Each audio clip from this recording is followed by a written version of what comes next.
Hi everybody, I hope that you're all doing really well. So today I am back to do another video for Her-storyathon. This is a readathon for the month of March, which is co-hosted by myself and Brittany over at Literarily Smitten, where we are celebrating Women's History Month and doing that by reading books about women of the past. This can be fiction or non-fiction, it doesn't matter, just as long as you are reading about a brilliant woman of history. Last year I did a recommendation video where I went through books that I had read in previous years that were all to do with women in history. Because it was the first Her-storyathon, I was just brimming with lots of different recommendations. So when it came to planning out my videos for this time round, I was thinking to myself, is there really going to be much scope for a recommendation video? Because obviously I'd already talked about all of the books that I read in March, and I was thinking to myself, well, that just leaves me books that I read between April of last year and February of this year. And did I actually get around to reading that many women in history related books? Part of me was just kind of doubting myself and thinking,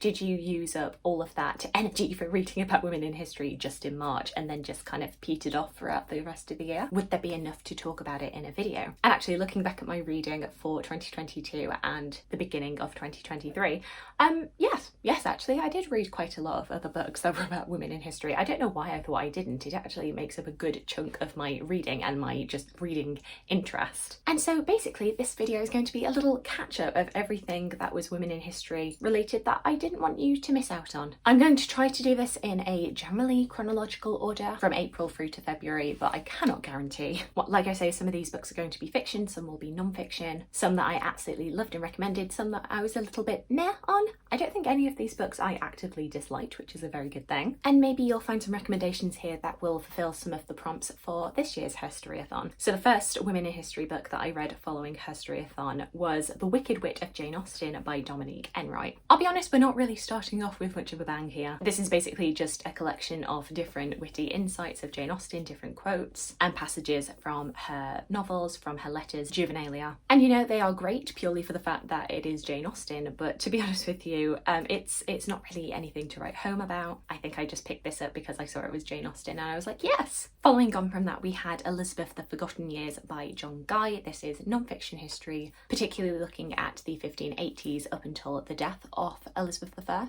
Though John Guy does kind of give us a lot of context, I feel like he does spend a good amount of the biography kind of retracing Elizabeth's early life and her queenship up until the 1580s. As somebody who is a massive Tudor fan like I am, this was definitely one of the books that had been on my Tudor TBR bucket list. And I'm really glad that I read it. It's always really interesting to read up on this history. Though, to be honest with you, for saying that this is meant to be the forgotten years, I don't necessarily think it's true that the last couple of decades of Elizabeth's life were really forgotten. For me, this was well told, but I didn't feel like it was bringing anything new. I mean, we're literally talking about the Spanish Armada in this book. Like, how is that something that is forgotten? But definitely, I feel like if you are an Elizabeth I fan, if you are a Tudor fan, this is definitely one of those biographies that you shouldn't miss. Next up, a book that I would very actively recommend, that not just if you're interested in women's history, but just generally if you are a human being, you should read this. This is one of the Life TBR books that I do think that everybody should read, and it is The Immortal Life of Henrietta Lacks by Rebecca Skloot, recounting the life and medical legacy of Henrietta Lacks, who suffered and died from a very vicious form of cervical cancer. During a biopsy, some of her cells were taken by the medical professionals, and it was discovered when experimenting on them that these cells didn't seem to die, which made them incredibly valuable to the medical community in terms of facilitating important research. These cells, which are dubbed the healer cells, have proved to be so important for the medical community and have been sold off to various labs for a whole lot of money. However, Henrietta Lacks was not informed that her cells were going to be taken for such purposes. She did not consent to this, nor did her family, and her family have never received a penny of compensation for the immense amount of value that their mother, their grandmother's cells have brought to the medical community. It's a really fantastic biography and general history, both about Henrietta's life but also about medical ethics and what we deem acceptable if it's for the greater good. Another biography that I read was Charlotte Bronte, A Life by Clare Harman, looking at the eldest of the Bronte sisters, really shining a spotlight on her life. You know, somebody who is a massive fan of the Brontes, who is also from West Yorkshire, I feel like I was always poised to like this, and I feel like this is generally a very good biography. I would definitely recommend it if you are interested in the Brontes, though not necessarily one that has left a lasting impression on me. I'm still very keen to read Juliet Barker's massive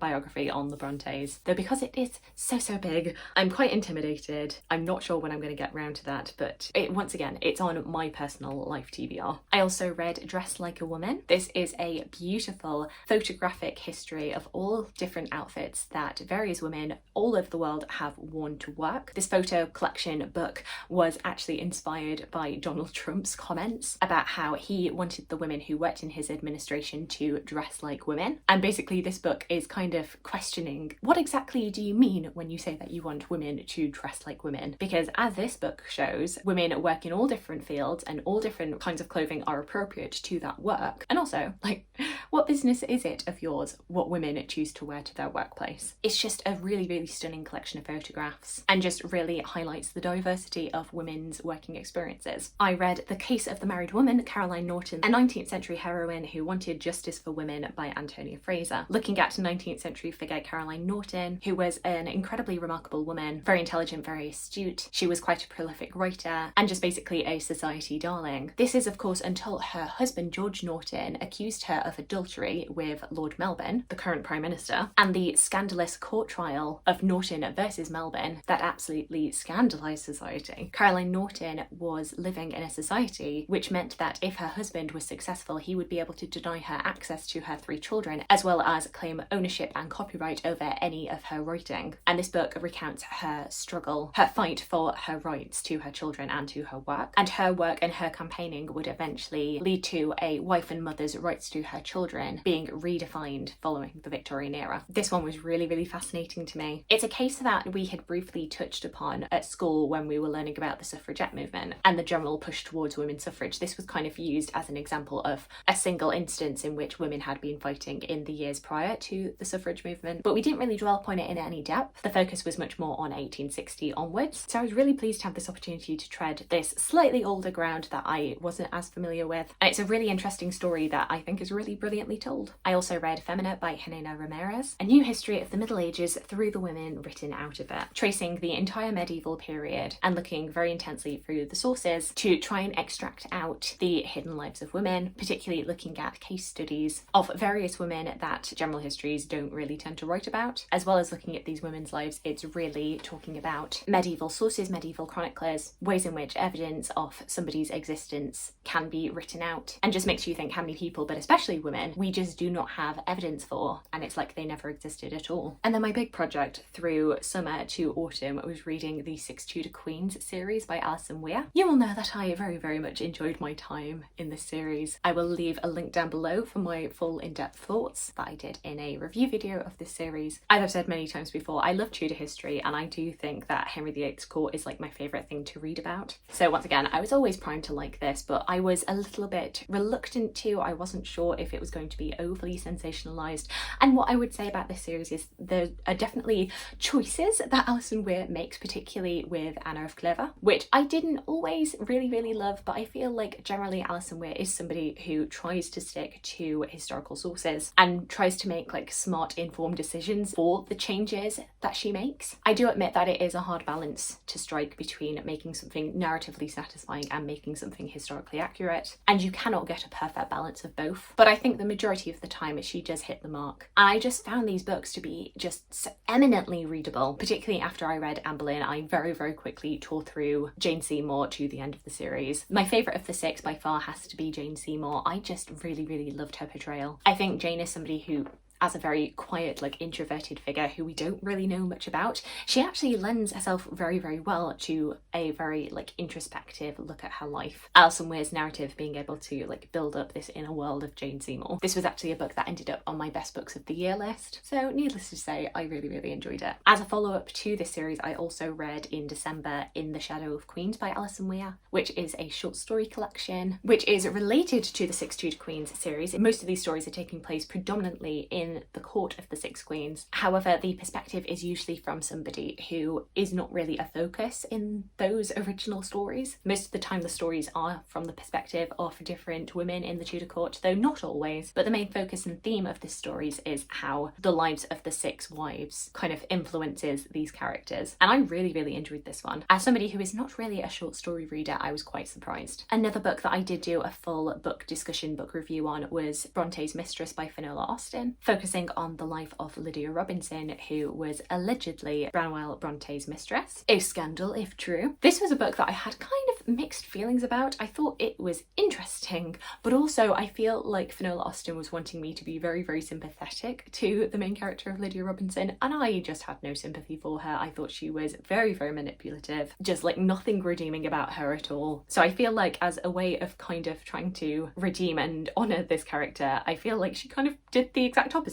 because there was nothing likeable about her at all. I also feel like if you are a Bronte fan wanting to learn more about the Brontes through this book, you'd probably be a little bit disappointed by this, because they're not really very involved, or at least nowhere near as much as you would think that they would be. It's an interesting one. It's one that I'm still pondering like the months on from when I read it, but I don't know how hearty a recommendation this one is. The last big like women's history related book that I read in 2022 was The Marriage Portrait by Maggie O'Farrell, hopping over to Renaissance Italy and looking at the life of Lucrezia Borgia. Editing Charlotte popping in to say to past Charlotte, no, it was not Lucrezia Borgia, it was Lucrezia de Medici. I knew I was going to make that mistake one of these days.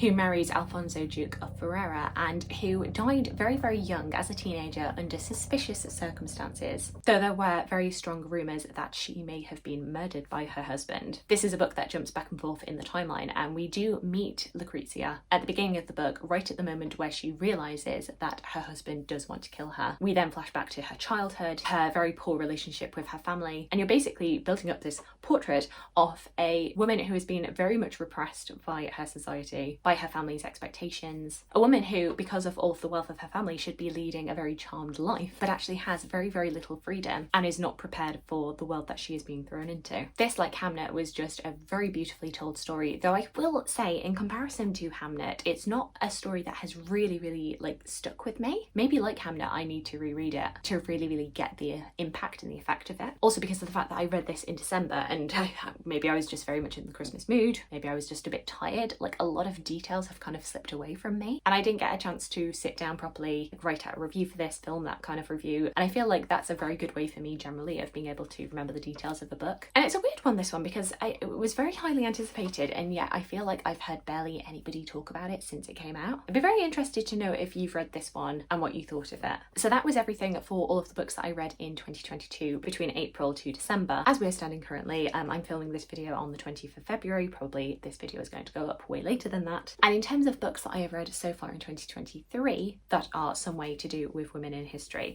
I've actually only read one book, and to say I've only read one book, I'm still currently reading it. I have been reading For Thy Great Pain Hath Mercy on My Little Pain by Victoria Mackenzie. This is a short little historical fiction looking at the lives of both Marjorie Kemp as well as Julian of Norwich, kind of looking at the parallels between both of their lives and their eventual meeting and combining their stories. I'm coming right to the end of this one. I should be able to finish this today. And you know, it's interesting, but it's also one that I'm not finding particularly compelling. Like, I'm not really drawn to this book, considering how short it is. I've been reading it like on and off for about a month, and it's interesting while I'm reading it, but then I have no compulsion to pick it up and keep going, which is very weird considering this book is like 160 pages. Once again, this is another one that I'd be very interested to know if you've read it and what you thought about it. It's a fairly new release, and it's about two women who like I know of, but I've never actually read anything about them. So there we go. Those are all of the Her-storyathon inspired books that I have read since the last Her-storyathon, and I am really, really looking forward to being able to really concentrate my reading into women's history and just reading all of the brilliant fiction and non-fiction offerings that are currently on my TBR, and just getting a chance to have a great conversation with you about women in history. Do let me know if you are participating in Her-storyathon this year. Let me know if you've read any of the books that I've spoken about today. Alternatively, please let me know any of your recommendations. I would love to hear from you.